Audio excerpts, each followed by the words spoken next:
عورت کا اعتکاف، اگر کوئی میری ماں بہن بیٹی اعتکاف کرنا چاہتی ہے تو اس کے لیے آپ چند مسائل سماعت فرما لیں۔ سب سے پہلی شرط تو یہ ہے کہ عورتوں کو عام دنوں میں بھی اپنے گھر میں نماز کے لیے کسی جگہ کو مخصوص کر لینا چاہیے۔ اس کو کہتے ہیں بیت مسجد، یعنی گھر کی مسجد۔ لیکن اگر کسی کے گھر میں کوئی جگہ مخصوص نہیں ہے تو اب جو ہے وہ ایک جگہ جو ہے وہ مخصوص کر لے اور اس کو گھر میں اس کا مسجد کا نام دے دے، ٹھیک ہے۔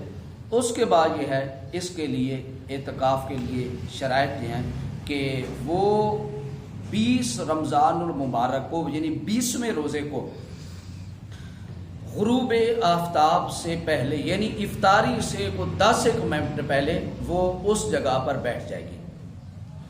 اب پورے عشرے میں وہ وہاں پہ بیٹھے گی اور اس کے لیے روزہ شرط ہے۔ اگر روزہ نہیں رکھے گی یا کسی نے روزہ نہیں رکھ سکی بامر مجبوری تو اس کا اعتکاف ٹوٹ گیا۔ اسی طرح اگر کوئی بیماری آ گئی بامر مجبوری اس کو مسجد سے باہر جانا پڑا تو اس وقت بھی اس کا اعتکاف ٹوٹ جائے گا۔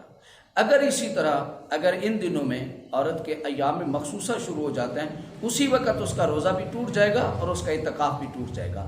اس کے لیے یہ ہے کہ پھر وہ رمضان المبارک میں اگر اس کو کوئی دن بچ جاتا ہے تو 1 دن کا اعتکاف کرے گی، یعنی اسی طرح یعنی غروب آفتاب سے پہلے بیٹھے گی اور دوسرے دن غروب آفتاب کے بعد اپنی جگہ سے اٹھ جائے گی۔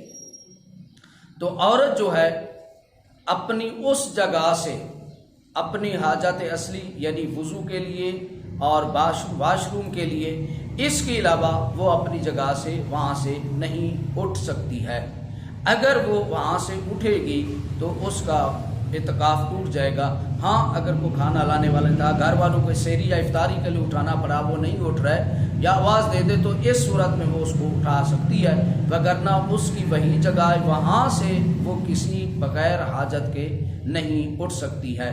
اگر اٹھے گی اس کا اعتکاف ٹوٹ جائے گا، اور اعتکاف ٹوٹنے کا یہ کہ 1 دن کا اعتکاف کرے گی یا رمضان میں یا رمضان کے بعد، یا اگر اعتکاف نہیں کر سکتی تو پھر اعتکاف کا جو کفارہ ہے وہ 1 روزے کا 1 بندے کا جو فطرانہ بنتا ہے وہی جو ہے وہ اس کا کفارہ ہوگا۔